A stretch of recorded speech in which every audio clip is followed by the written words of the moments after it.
നമസ്കാരം, middle east ന്യൂസിലേക്ക് സ്വാഗതം. നോക്കാം പ്രധാന വാർത്തകൾ.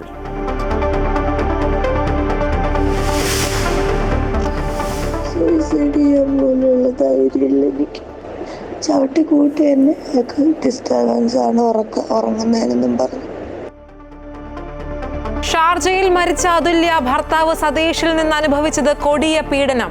ഡിജിറ്റൽ തെളിവുകൾ പോലീസിന് കൈമാറി കുടുംബം. സതീഷിനെതിരെ കൊലക്കുറ്റത്തിന് കേസ്. നിരപരാധിയെന്ന് ഭർത്താവ്.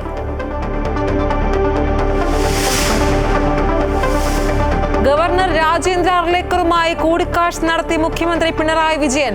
സർവകലാശാലകളിലെ പ്രതിസന്ധിക്ക് പരിഹാരം വേണമെന്നും ബില്ലുകൾ ഒപ്പിടുന്നതിലെ കാലതാമസം ഒഴിവാക്കണമെന്നും മുഖ്യമന്ത്രി. സർക്കാരിന്റെ ഓണാഘോഷ പരിപാടിയിലേക്ക് ഗവർണർക്ക് ക്ഷണം. സർക്കാരിന്റെ സുഗമമായ പ്രവർത്തനത്തിന് വേണ്ടിയുള്ള മുഖ്യമന്ത്രിയുടെ ഇടപെടലെന്ന് മന്ത്രി പി രാജി. അനാസ്ഥയിൽ പൊലിയുന്ന ജീവനുകൾ. തിരുവനന്തപുരം നെടുമങ്ങാട് പൊട്ടിവീണ വൈദ്യുത കമ്പിയിൽ നിന്ന് ഷോക്കേറ്റ് 19-കാരന് ദാരുണാന്ത്യം. കോഴിക്കോട് കൊയിലാണ്ടിയിൽ മരം വീണ് പൊട്ടിയ വൈദ്യുത കമ്പിയിൽ നിന്നും ഷോക്കേറ്റ് വീട്ടമ്മ മരിച്ചു. ആലപ്പുഴ കാർത്തികപ്പള്ളിയിൽ സർക്കാർ സ്കൂൾ കെട്ടിടത്തിന്റെ മേൽക്കൂര കനത്ത മഴയിൽ തകർന്നു വീണു. അവധി ദിവസമായതിനാൽ വൻ അപകടം ഒഴിവായി. പാർലമെന്റിന്റെ വർഷകാല സമ്മേളനത്തിന് നാളെ തുടക്കം. ആദായ നികുതി ഭേദഗതി ബില്ലുകൾ അടക്കം സഭയിലെത്തും. ഓപ്പറേഷൻ സിന്ദൂർ ഉൾപ്പെടെയുള്ള പ്രധാന വിഷയങ്ങളിൽ ചർച്ച നടത്താൻ സർക്കാർ തയ്യാറെന്ന് സർവകക്ഷി യോഗത്തിൽ കേന്ദ്രമന്ത്രി കിരൺ റിജിജു. കാന്തപുരം എന്ത് കുന്തമെടുത്തെറിഞ്ഞാലും താൻ പറയാനുള്ളത് പറയുമെന്ന് വെള്ളാപ്പള്ളി നടേശൻ. ജാതി സെൻസസിനൊപ്പം സാമ്പത്തിക സെൻസസ് കൂടി വേണമെന്നും വെള്ളാപ്പള്ളിക്ക് പിന്നിൽ മുഖ്യമന്ത്രിയെന്ന് വി.ഡി. സതീശൻ. സർക്കാർ നയം വ്യക്തമാക്കണമെന്ന് പി.കെ. കുഞ്ഞാലിക്കുട്ടി. വിശ്രമജീവിതം നയിക്കേണ്ട കാലത്ത് ചരിത്രം സൃഷ്ടിക്കുന്ന ആളാണ് വെള്ളാപ്പള്ളിയെന്ന് മന്ത്രി വി.എൻ. വാസവൻ.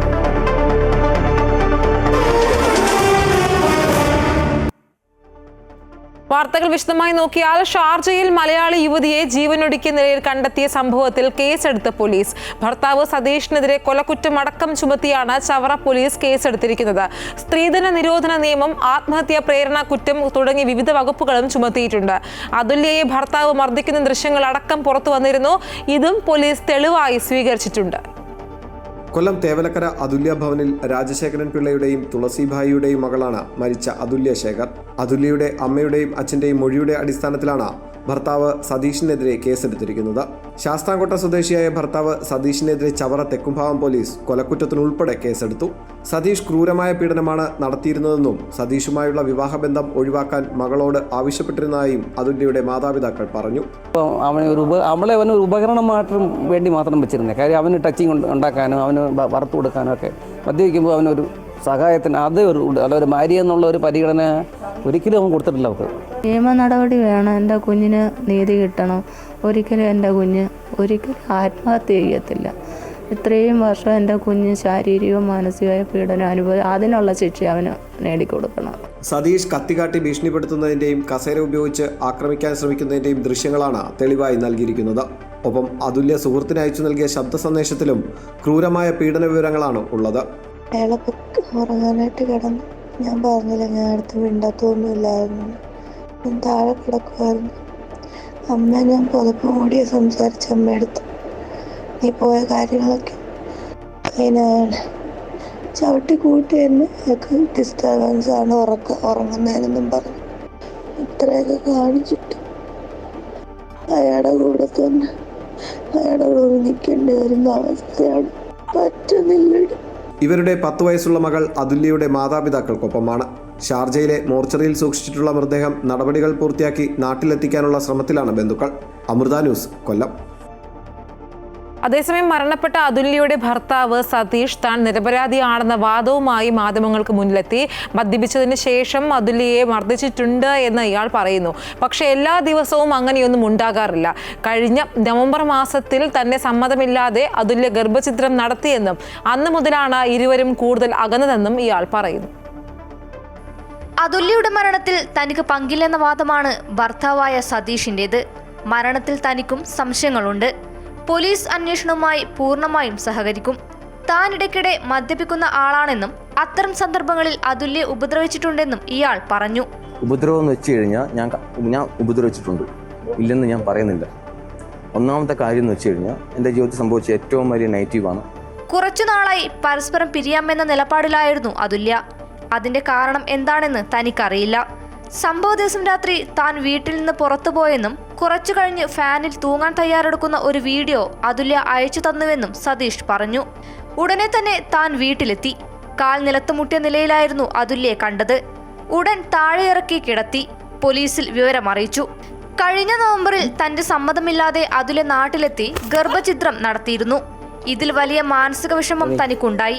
അതോടെ പരസ്പരം കൂടുതൽ അകന്നുവെന്നാണ് സതീഷ് വിശദീകരിക്കുന്നത്. രണ്ടാമത് അവൾ പ്രഗ്നൻ്റ് ആയി. നവംബറിൽ ആ കുഞ്ഞ് നാട്ടിൽ പോയി. Without my permission she's aborted. അതിനെനിക്ക് ഭയങ്കര ദേഷ്യമല്ല, എനിക്ക് വിഷമം ഉണ്ടായിരുന്നു. എന്തിനു ചെയ്തു? അതുല്യയുടെ പോസ്റ്റ്മോർട്ടം റിപ്പോർട്ടും ഫോറൻസിക് റിപ്പോർട്ടും ലഭിച്ച ശേഷം കൂടുതൽ നിയമ നടപടികളിലേക്ക് കടക്കുമെന്നാണ് ഷാർജയിൽ തന്നെയുള്ള സഹോദരി അഖിലയും ഭർത്താവ് ഗോകുലും പറഞ്ഞത്. അതുല്യയുടെ ബന്ധുക്കൾക്ക് ആവശ്യമായ നിയമസഹായം ലഭ്യമാക്കുമെന്ന് ഷാർജ ഇന്ത്യൻ അസോസിയേഷനും അറിയിച്ചു. 1.5 വയസ്സായ കുഞ്ഞിൻ്റേതുൾപ്പെടെ 3 അസ്വാഭാവിക മരണങ്ങളുടെ ആഘാതത്തിലാണ് UAE-യിലെ മലയാളി സമൂഹം. വിഭജികയുടെയും കുഞ്ഞിന്റെയും മരണത്തിനു പിന്നിലും കുടുംബ പ്രശ്നങ്ങളും ഗാർഹിക പീഡനവും തന്നെയായിരുന്നു കാരണങ്ങൾ. Amrita news, Sharjah. തിരുവനന്തപുരം നെടുമങ്ങാട് വൈദ്യുതി ലൈനിൽ നിന്ന് ഷോക്കേറ്റ് വിദ്യാർത്ഥി മരിച്ചു. പനയമുട്ടം സ്വദേശി അക്ഷയാണ് മരിച്ചത്. കാറ്ററിംഗ് ജോലി കഴിഞ്ഞു വരവെ രാത്രി 12 മണിയോടെ റോഡിൽ പൊട്ടിവീണ ലൈൻ കമ്പിയിൽ നിന്ന് ഷോക്കേറ്റാണ് മരണം. അക്ഷയ്ക്കൊപ്പം ബൈക്കിൽ സഞ്ചരിച്ചിരുന്ന 2 പേർ പരിക്കുകളോടെ രക്ഷപ്പെട്ടു. നെടുമങ്ങാട് പനയമുട്ടം സ്വദേശിയായ അക്ഷയും 2 സുഹൃത്തുക്കളും ബൈക്കിൽ കാറ്ററിംഗ് ജോലി കഴിഞ്ഞു മടങ്ങവെയാണ് അപകടത്തിൽപ്പെട്ടത്. രാത്രി 12 മണിയോടെ പാമ്പാടി ജുമാ മസ്ജിദിന് മുന്നിൽ മരം ഒടിഞ്ഞു വീണ പോസ്റ്റ് തകർന്ന ഇലക്ട്രിക് ലൈൻ നിലംപതിക്കുകയായിരുന്നു. റോഡിൽ വീണ മരത്തിലിടിച്ചാണ് ബൈക്ക് അപകടത്തിൽപ്പെട്ടതെന്ന് അക്ഷയ്ക്കൊപ്പമുണ്ടായിരുന്ന സുഹൃത്ത് അമൽ പറഞ്ഞു. പാസ് ചെയ്ത് അടുത്തെത്തിയപ്പോഴാണ് ഒരു പോസ്റ്റും കിടക്കുന്ന റബ്ബർ കിടക്കുന്ന ഒരു മരം ഒടിഞ്ഞു കിടക്കുന്ന കണ്ടത്.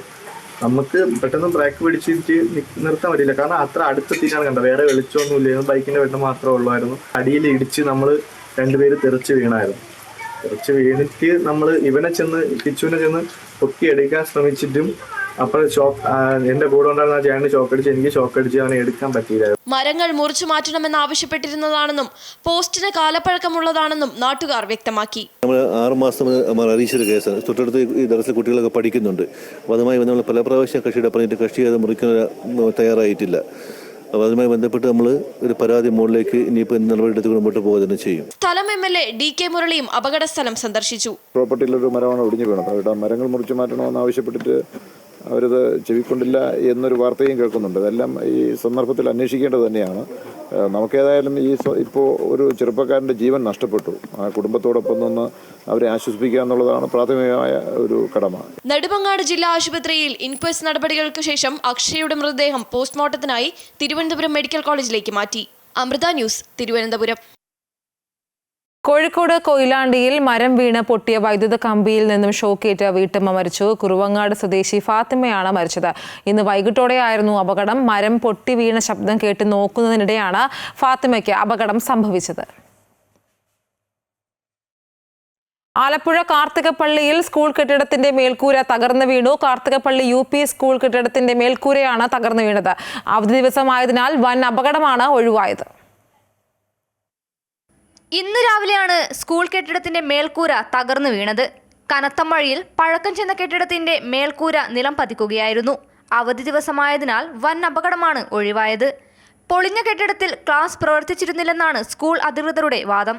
എന്നാൽ ഇക്കഴിഞ്ഞ വ്യാഴാഴ്ച വരെ ഇവിടെ ക്ലാസുകൾ നടന്നിരുന്നതായും കുട്ടികളും നാട്ടുകാരും പറയുന്നു. കെട്ടിടത്തിന് ഫിറ്റ്നസ് ഇല്ലായിരുന്നു എന്നാണ് ഇവർ ആരോപിക്കുന്നത്. സ്കൂൾ തുറക്കുന്നതിന് മുന്നോടിയായി സ്കൂളുകളുടെ ഫിറ്റ്നസ് ഉറപ്പാക്കുന്നത് സംബന്ധിച്ച് പൊതുവിദ്യാഭ്യാസ വകുപ്പ് നിർദ്ദേശം നൽകിയിരുന്നു. എന്നാൽ ഇത് കൃത്യമായി പാലിക്കപ്പെട്ടില്ല എന്നതാണ് യാഥാർത്ഥ്യം.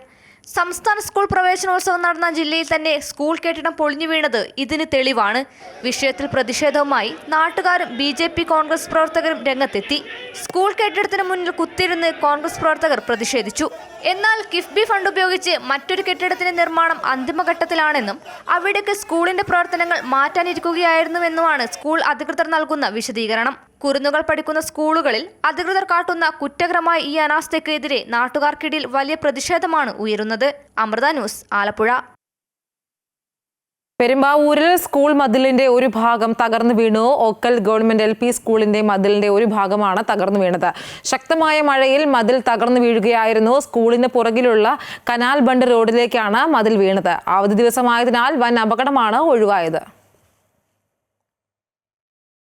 കൊല്ലം തേവലക്കരയിലെ മിഥുന്റെ മരണത്തിൽ പോലീസ് അന്വേഷണം ആരംഭിച്ചു. കേസിൽ മാനേജ്മെന്റ് ഭാരവാഹികളെയും KSEB ഉദ്യോഗസ്ഥരെയും പ്രതി ചേർക്കും. അസ്വാഭാവിക മരണത്തിന് പകരം കുറ്റകരമായ നരഹത്യ വകുപ്പ് ചുമത്തും. അന്വേഷണത്തിന് ശാസ്താംകോട്ട SHOയുടെ നേതൃത്വത്തിൽ 6 അംഗ പ്രത്യേക സംഘത്തെയും രൂപീകരിച്ചു. അതേസമയം തേവലക്കര ബോയ്സ് ഹൈസ്കൂളിന് നാളെ കൂടി അവധി നൽകാനാണ് സ്കൂൾ മാനേജ്മെന്റിന്റെ തീരുമാനം.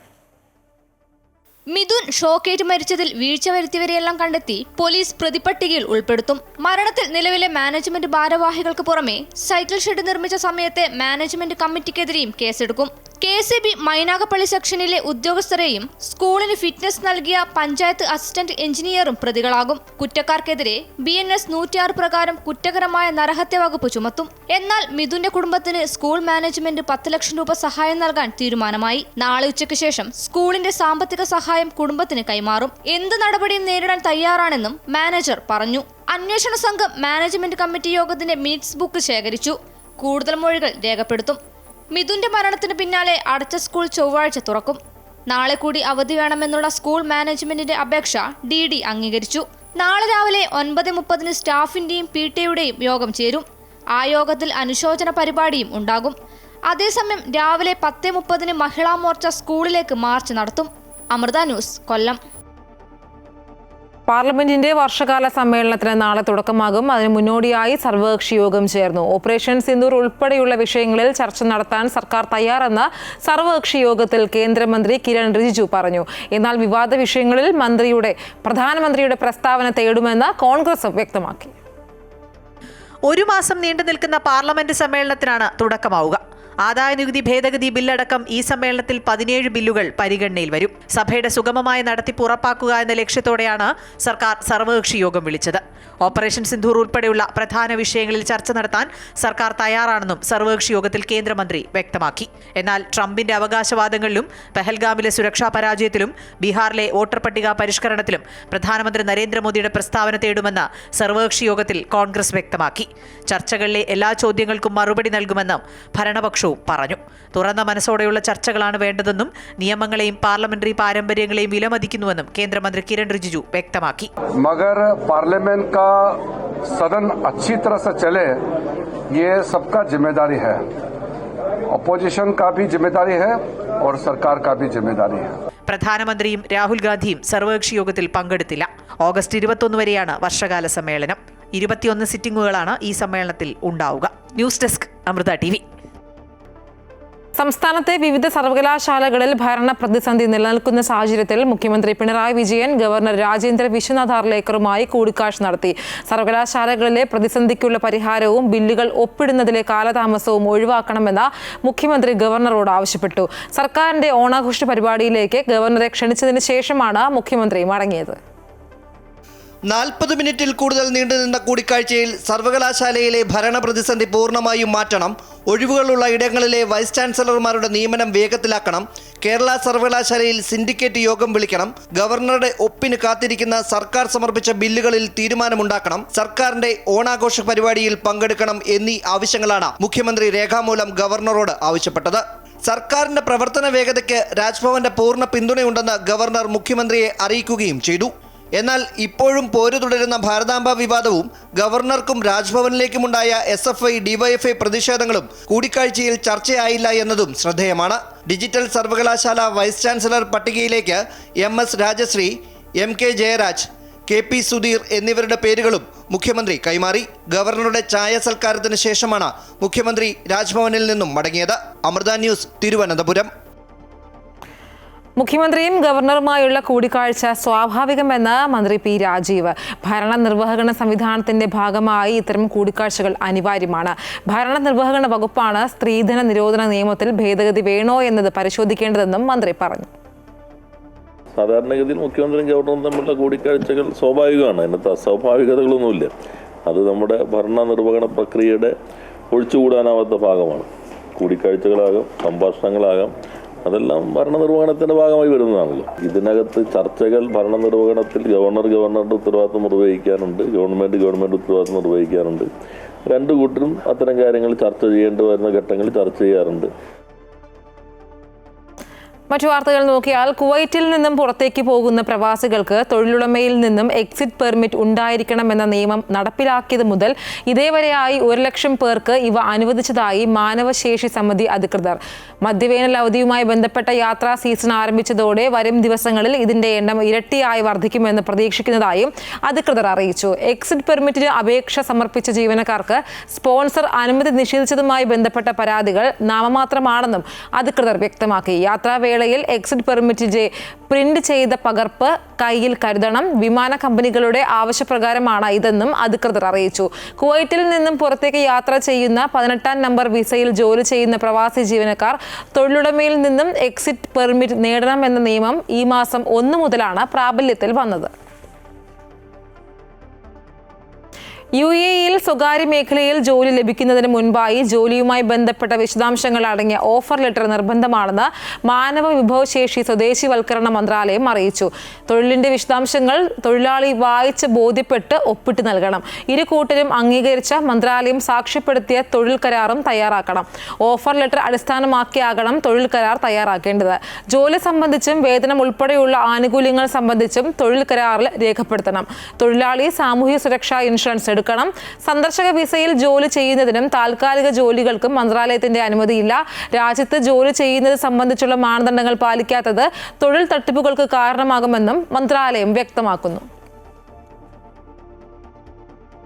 സൗദിയിൽ നിയമലംഘകരെ കണ്ടെത്തുന്നതിനായി കർശന പരിശോധന തുടരുകയാണ്. ഒരാഴ്ചക്കിടെ സുരക്ഷാ വകുപ്പുകൾ നടത്തിയ പരിശോധനകളിൽ 23,000-ലേറെ നിയമലംഘകർ പിടിയിലായതായി സൗദി ആഭ്യന്തര മന്ത്രാലയം അറിയിച്ചു. ജൂലൈ 10 മുതൽ 16 വരെയുള്ള ദിവസങ്ങളിൽ 14,525 ഇഖാമ നിയമലംഘകരും 5,511 നുഴഞ്ഞുകയറ്റക്കാരും 3,131 തൊഴിൽ നിയമലംഘകരും അടക്കം ആകെ 23,167 പേരാണ് പിടിയിലായത്. രാജ്യത്തേക്ക് നുഴഞ്ഞുകയറാൻ നിയമലംഘകരെ സഹായിക്കുന്നവർക്കും നുഴഞ്ഞുകയറ്റക്കാർക്ക് യാത്രാ താമസ സൗകര്യങ്ങളും ജോലിയും നൽകുന്നവർക്കും 15 വർഷം വരെ തടവും 10 ലക്ഷം റിയാൽ വരെ പിഴയും ശിക്ഷ ലഭിക്കും. ഇവർക്ക് യാത്രാ സൗകര്യം നൽകാൻ ഉപയോഗിക്കുന്ന വാഹനങ്ങളും താമസ സൗകര്യം നൽകുന്ന പാർപ്പിടങ്ങളും കണ്ടുകെട്ടുകയും ചെയ്യും. കുവൈറ്റ് അന്താരാഷ്ട്ര വിമാനത്താവളം വഴി യാത്ര ചെയ്യുന്നവർ പണം, സ്വർണം, മറ്റ് ഉയർന്ന മൂല്യമുള്ള വസ്തുക്കൾ എന്നിവ കൈവശം വയ്ക്കുന്നതുമായി ബന്ധപ്പെട്ട് ജനറൽ അഡ്മിനിസ്ട്രേഷൻ ഓഫ് കസ്റ്റംസ് പുതുക്കിയ നടപടിക്രമങ്ങൾ പുറത്തിറക്കി. സുരക്ഷ വർദ്ധിപ്പിക്കുന്നതിനും അന്താരാഷ്ട്ര മാനദണ്ഡങ്ങൾ പാലിക്കുന്നതിനും വേണ്ടിയാണ് ഈ നടപടികൾ. 3000 കുവൈറ്റി ദിനാറോ അതിൽ കൂടുതലോ പണവുമായി യാത്ര ചെയ്യുന്നവർ പുറപ്പെടുന്നതിന് മുൻപോ എത്തിച്ചേരുമ്പോഴോ കസ്റ്റംസിൽ അത് നിർബന്ധമായും വെളിപ്പെടുത്തണം. വാച്ചുകൾ, ആഭരണങ്ങൾ, ഉയർന്ന വിലയുള്ള ഇലക്ട്രോണിക് ഉപകരണങ്ങൾ എന്നിവ കൈവശം വയ്ക്കുമ്പോൾ അവ ഹാൻഡ് ബാഗേജിൽ കൊണ്ടുപോകണം. ഉടമസ്ഥാവകാശം തെളിയിക്കുന്നതിനായി ഇൻവോയ്സുകൾ കൈവശം വയ്ക്കാൻ യാത്രക്കാർക്ക് നിർദ്ദേശം നൽകിയിട്ടുണ്ട്. കൂടാതെ സ്വർണവും കസ്റ്റംസിൽ വെളിപ്പെടുത്തണം. കുവൈറ്റിൽ നിന്ന് പുറപ്പെടുന്ന യാത്രക്കാർ കുവൈറ്റ് വിടുന്നതിന് മുൻപ് ഒരു കസ്റ്റംസ് ഡിക്ലറേഷൻ ഫോം പൂരിപ്പിക്കണം. കുവൈറ്റിലേക്ക് വരുന്ന യാത്രക്കാർ ഡിക്ലറേഷൻ ഫോമും ബന്ധപ്പെട്ട ഇൻവോയ്സുകളും കസ്റ്റംസിന് മുന്നിൽ ഹാജരാക്കണം. മറ്റു വാർത്തകൾ നോക്കിയാൽ കാന്തപുരം എന്ത് കുന്തമെടുത്തെറിഞ്ഞാലും താൻ പറയാനുള്ളത് പറയുമെന്ന SNDP യോഗം ജനറൽ സെക്രട്ടറി വെള്ളാപ്പള്ളി നടേശൻ. തനിക്ക് ഒരു രാഷ്ട്രീയ മോഹവുമില്ല. ഓരോ സമുദായവും എവിടെ നിൽക്കുന്നു എന്നറിയാൻ ജാതി സെൻസസിനൊപ്പം സാമ്പത്തിക സെൻസസ് കൂടി വേണമെന്നും വെള്ളാപ്പള്ളി നടേശൻ പറഞ്ഞു. എന്നെ ജാതിക്രോപരമായി പറയുന്നു. നിങ്ങൾ ആലോചിച്ചു, ഞാൻ എന്ത് തെറ്റ് ചെയ്തു? എൻ്റെ സമുദായം, ഞാൻ നേതാവാണ്, 30 കൊല്ലം നിങ്ങൾ എന്നെ സഹിച്ചു. ഈ കോലം കത്തിക്കലല്ലേ, എൻ്റെ കോലമില്ല. എന്നെ കത്തിച്ചാലും എൻ്റെ അഭിപ്രായത്തിൽ നിന്ന് ഞാൻ മാറില്ല. എൻ്റെ മരണം വരെ ഞാൻ എന്നിട്ട് പുറത്തെടുക്കും. അതേസമയം വെള്ളാപ്പള്ളി നടേശനെ പ്രശംസിച്ച് മന്ത്രി VN വാസവൻ. വിശ്രമ ജീവിതം നയിക്കേണ്ട കാലത്ത് ചരിത്രം സൃഷ്ടിക്കുന്ന ആളാണ് വെള്ളാപ്പള്ളി എന്ന് വാസവൻ പറഞ്ഞു. കുത്തഴിഞ്ഞ പുസ്തകമായിരുന്ന SNDP യോഗത്തെ വെള്ളാപ്പള്ളി കുത്തിക്കെട്ടി നല്ല പുസ്തകമാക്കിയെന്ന് മന്ത്രി അഭിപ്രായപ്പെട്ടു. SNDP യോഗം ജനറൽ സെക്രട്ടറി വെള്ളാപ്പള്ളി നടേശനായി എറണാകുളം പള്ളുരുത്തിയിൽ ഒരുക്കിയ സ്വീകരണ സമ്മേളനം ഉദ്ഘാടനം ചെയ്യുകയായിരുന്നു VN വാസവൻ. കാലഘട്ടത്തിൽ ഊർജ്ജസ്വലനായി ഒരു നാട്ടിൽ ചരിത്രം സൃഷ്ടിക്കുന്ന രൂപത്തിലേക്ക് അദ്ദേഹം ഈ പദവിയെ കൊണ്ടുവന്ന് എത്തിച്ചു എന്നുള്ളതാണ് ആ രംഗത്ത്. കുത്തഴിഞ്ഞൊരു പുസ്തകം പോലെ കിടന്നിരുന്ന SNDP യോഗത്തെ നന്നായി കുത്തിക്കെട്ടി ഒരു പുസ്തകമാക്കി രൂപാന്തരപ്പെടുത്തി അടുക്കും ചിട്ടയുമുള്ളൊരു സംഘടനയാക്കി മാറ്റി SNDP യോഗം ഒരു ശക്തിയായി വളർത്തിക്കൊണ്ടുവരുന്ന രംഗത്ത് നേതൃത്വപരമായ പങ്ക് വഹിച്ചതാരെന്ന് ചോദിച്ചാൽ അത് ശ്രീ വെള്ളാപ്പള്ളി നടേശൻ തന്നെയാണ്. വെള്ളാപ്പള്ളി നടേശനെ രൂക്ഷമായി വിമർശിച്ച പ്രതിപക്ഷ നേതാവ് VD സതീശൻ മുഖ്യമന്ത്രി പറഞ്ഞു കൊടുക്കുന്നതാണ് വെള്ളാപ്പള്ളി പറയുന്നത്. വർഗീയ പരാമർശങ്ങളിൽ നിന്ന് അദ്ദേഹം പിന്മാറണമെന്നും പ്രതിപക്ഷ നേതാവ് ആവശ്യപ്പെട്ടു. ഗുരുദേവൻ എന്താണ് പറയാൻ പാടില്ല എന്ന് പറഞ്ഞത് അതാണ് അദ്ദേഹം പ്രചരിപ്പിച്ചുകൊണ്ടിരിക്കുന്നത്. ഇത് ആര് പറഞ്ഞിട്ടാണെന്ന് ഞങ്ങൾക്കറിയാം. ഇത് മുഖ്യമന്ത്രി പിണറായി വിജയന്റെ നറേറ്റീവാണ്. ഈ സാധനം അദ്ദേഹം ഡൽഹിയിൽ PR ഏജൻസികളെ കൊണ്ട് പറയിപ്പിച്ചതും ഹിന്ദുവിൽ ഡൽഹിയിൽ കൊടുത്ത ഇന്റർവ്യൂവും കേരളത്തിലെ CPM നേതാക്കൾ മലപ്പുറത്തിനെതിരായിട്ടുള്ള വ്യാപകമായി പ്രചരണം നടത്തി. ഞാൻ നിലമ്പൂർ ഇലക്ഷനിൽ 1 ഡസൻ പ്രസ്താവന പോളിറ്റ് ബ്യൂറോ അംഗം വിജയരാഘവന്റെ കാണിച്ചതെന്നല്ല മലപ്പുറത്തെ പറ്റി. വെള്ളാപ്പള്ളിയുടെ പ്രസ്താവനയിൽ സർക്കാർ മറുപടി പറയണമെന്ന PK കുഞ്ഞാലിക്കുട്ടി. പച്ചയ്ക്ക് വർഗീയത പറയാൻ സർക്കാർ കൂട്ടുനിൽക്കുകയാണ്. ഏത് സമുദായ വക്താവ് വർഗീയത പറഞ്ഞാലും അത് തെറ്റാണ്. മുൻപ് വർഗീയത പറഞ്ഞവരൊന്നും ഇപ്പോഴില്ല. ഇത് കേരളത്തിൽ വില പോകില്ല എന്നും PK കുഞ്ഞാലിക്കുട്ടി പറഞ്ഞു. എന്ത് കമ്മ്യൂണൽ വർഗീയതയും പറയാൻ ഈ സംസ്ഥാനത്ത് പറ്റുമോ എന്നുള്ളതാണ് പ്രശ്നം.